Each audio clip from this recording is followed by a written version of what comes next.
Good morning, Graham. I said, hold on, I've got to turn something on, have I? Oh, I don't know. Right. Hello, good morning. Hello, good morning. Thank you so much for taking time out to talk to me. That's all right. What is it you wanted to know exactly? Um, since a friend of mine introduced me to the Greenstone many years ago now, and fascinated me, and that kind of led me down rabbit holes, as it does sometimes, and into White Ladies Priory.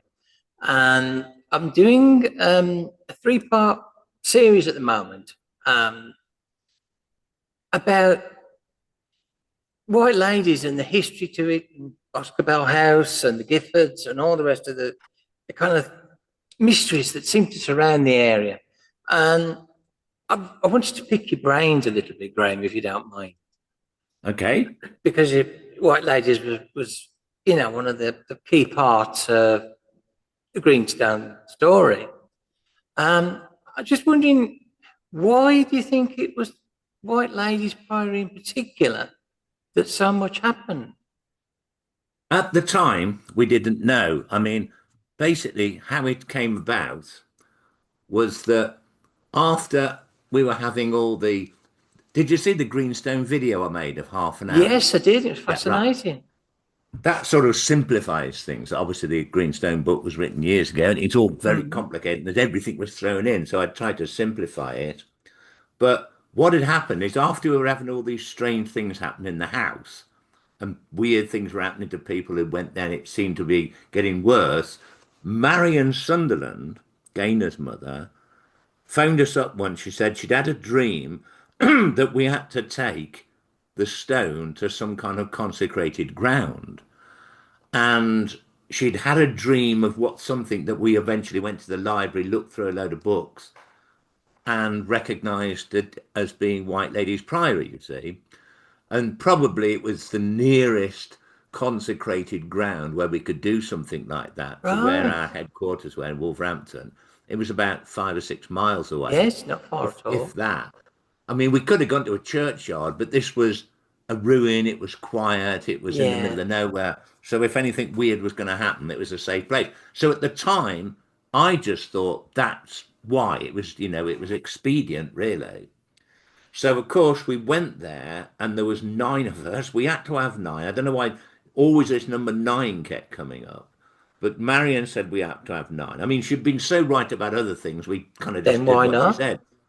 Gaynor, her daughter, who was only about 14 or 15 at the time, I don't know, she was quite young, was also saying the same things. So we went there. There was Marion, and there was me. There was Terry Shotton, Alan Beard, Mike Ratcliffe, who was the horticultural officer for Staffordshire, and so he kind of had some kind of authority over the place. He Yeah, didn't own it. yeah. Obviously, it's owned by the National Trust. Oh, sorry, English Heritage, but he knew the whole area around there because he was responsible for anything to do with the parks and all that kind of stuff. Hmm. So his department used to sort of look after it. So he was, and there was a few others that had never seen weird stuff before. They were just people we gathered on that night. I think when Yeah. we were told to go there, it was like the night before or something. So we didn't have a long time to grab people. I think it was February the 2nd. I'm not sure. No, it must have been later because we were told to do this thing when it got dark. Again, Hmm. Marion came up with this. Why it had to be dark, I don't know. But we had to do this thing when it was dark and the sun went down. It wasn't until 9 o'clock that it actually got really dark. So the Hmm. sun must have gone down about eight or something. So whatever Yeah. time of the year that was, it's obviously in the book. I can't remember. Um, so we went there, and again, Marion told us we had to make this really weird kind of multi-dimension. Basically, it was like an eight-pointed star. If you imagine making a triangle, a three-sided pyramid, not a four-sided one. Almost like the Imagine fairy making two star. of those and interlock them together, Hmm. and we had to color each side different color. Again, I have no idea why. No, no, Neither but you did went with it. Marianne. We went there. We had to take the sword from the Mionaya Hmm. bridge thing that we'd got. And at a certain time, one of us had to put the sword into this thing, and I think that was me, if I remember right. So the others were standing. So we took the stone. Marion said that there was a burial mound nearby in the woods, about 50 yards away. That's that copse Yeah. where that little stream runs through, and there's like a Mm. bridle path through it. Um, and so we went over there, and there was like a mound thing. And at the time, I didn't know what it was. She thought it was a No, burial no. mound. I had no idea. She put the stone on it. I think we should put a plate there or something with the stone on it or something. We went back into the inside of the priory, and the first thing we heard was this strange screeching sound coming from over the wood. And Mike Ratcliffe, I know he described it. I mean, he knew all about the countryside and stuff. I mean, I'm not a country dweller. I don't really know what sounds are animals and what aren't. But he said no animals ever make sounds like those that he knew of. And it was sort of like a kind of "arr, arr," like it could have been some kind of bird, but not the sort of bird you No, get in especially at England, night as well. especially at night. You'd get ooh, ooh, Mm. those owl things, but Yeah. and then it started to come. So it must have been some kind of bird or something because it was dark. We couldn't really see. We had torches, but I seem to remember that Marion said not to turn them on or something because otherwise we'd have been doing this. Yeah. And this noise came above us and seemed to circle around as if it was some kind of creature. I mean, but this is like getting almost 50 years ago, 45 years Hmm. ago. So you wouldn't have had drones or anything then. No, It's not at nothing, all. No. nothing we could account for this. And then the noise kind of receded back towards the woodland. Now, okay, that could have been some strange creature. I don't know. It could have been some strange bird, that it was weird, but it wasn't Mm. absolutely impossible to explain, maybe.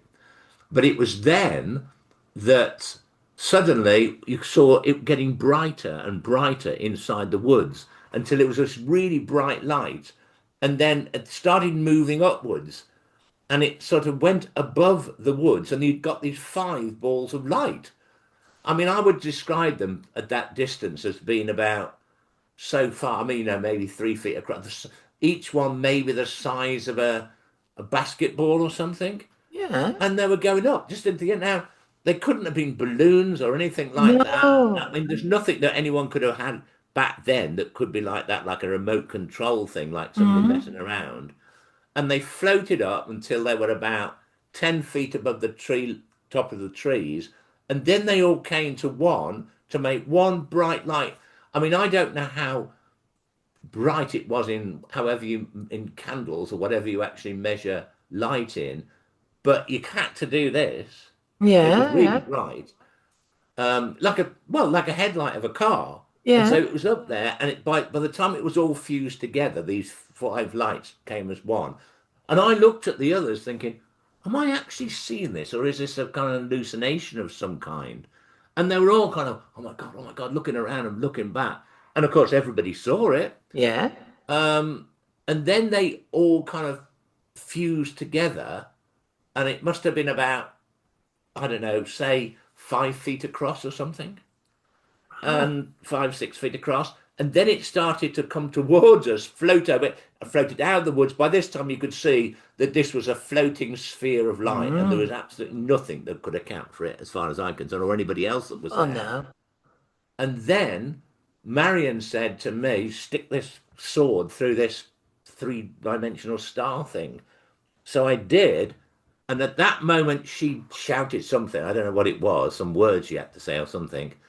And then it just went, I say it exploded. It was like an ear shattering bang, but it wasn't that loud. It was more like a kind of, it's like you could feel it more than Yeah. you could Yeah. actually hear it. And it just lit up all the countryside around. And then it suddenly just went completely dark. And I was expecting bits of this thing to come falling Yeah. down on us, but nothing happened. And it was just darkness. And then somebody, this happened quite often in the Greenstone book, somebody shouted, "Flee!" And Daniel said, "Where's that?" And we just ran out of there. We didn't even go back for the stone. We just fled back to the cars, down that little muddy path thing, Mm. got in the car. I remember I got in the car that Terry Shotton was driving, and he was kind of all over the blooming because his hands were shaking. What? He said, "You bloody done it this time, Phillips." I said, "I didn't bloody do this." He said, "Oh, well, I don't know what this." and, and that's how it happened. Now, at the time, when we went back the next day in the light, the stone was exactly where it had been left by Marion. Nothing had Yeah. happened to it. But after that, nothing really weird ever happened in the house again. I mean, that stone was never used for anything else. And like Marion had said, she believed she could discharge the power of this. I believe that just before we heard this noise, or just before the lights appeared, some of them, although I didn't, Marion Gaynor and I think Pat, who was Terry Shotton's wife, I think that they said that they saw like somebody on a horse there. Now, Ah. horses do go up and down there. I've seen them in the late daytime. You Mm. talk to people who do riding, but I mean, it would have, there was no sound at the horse, and a horse would have been terrified by all that. Of They course it thought it would, was some yes. ghostly horse thing, but Mm. I didn't see that. That might have been in their imagination. They were thinking of the devil rides out or some such thing. I don't know. I think that's in the book. So that's what happened. And I kind of thought after that, well, that might have been able to happen anywhere if we'd have gone to some other ruin or something. Mm. But only in years later, and this is much later, when I start to investigate the King Arthur story, Yes. which has got to be about, well, a good few years after that, for my book, King Arthur, The True Story, I Another found brilliant out book. that say again, have you Another read that brilliant, too? yes. Um, I found out that King Arthur, that I was looking for all connections with Arthur in Shropshire. Mm. And if that's kind of on the Shropshire Staffordshire border, just into it's actually just in Shropshire, I believe. Um, the people who run the Shropshire tourism for the council wanted myself and Martin, who I'd written the book with, to put together a King Arthur trail. You've probably seen that. Mm. It was basically for them. They had like, I've got it on my website anyway. It's various sites in Shropshire that are connected with King Arthur, either historically like Viriconium or through myth and legend. And it was then I found that Guinevere is connected with White Ladies Priory. Yes. And I didn't know anything about this, and Marion didn't back at the time. In fact, I was one of the first people to put the thing together. Antiquarians had written about it in like 1700, like William Stukeley had written about it, but there'd been no modern books. Like Marion back No, then wouldn't have been able to find that out. So, I mean, you would now online or something, but that's not the back things then. are different. So, what I found is that everybody said that the traditional thing, you go there or you look on a website run by the English Heritage, and says it was called White Ladies Priory because the nuns that lived there were white ladies. They were Cistercian nuns. Mm. Well, the fact is, they were Augustinian nuns, and some people even say they were Augustinian nuns who Yes. wore white. They didn't wear white. No, they didn't. Augustinian nuns could pretty much wear any color they wanted Yeah. to.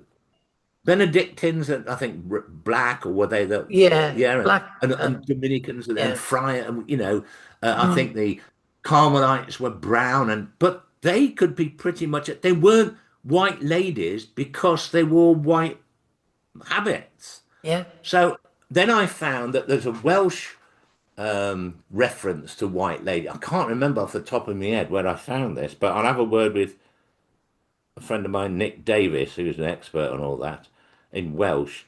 There was something that referred to it going way back as White Ladies Priory, as in a priory of a white lady, Lady. Yeah. lady apostrophe Y, but sorry, lady apostrophe S, as opposed Yeah. to IS, the pride of a white lady. Now, Guinevere in Welsh comes from the Welsh Gwenethar, which means something like white spirit or basically white lady. And Mm. this seems to have been where the connection with Guinevere comes from.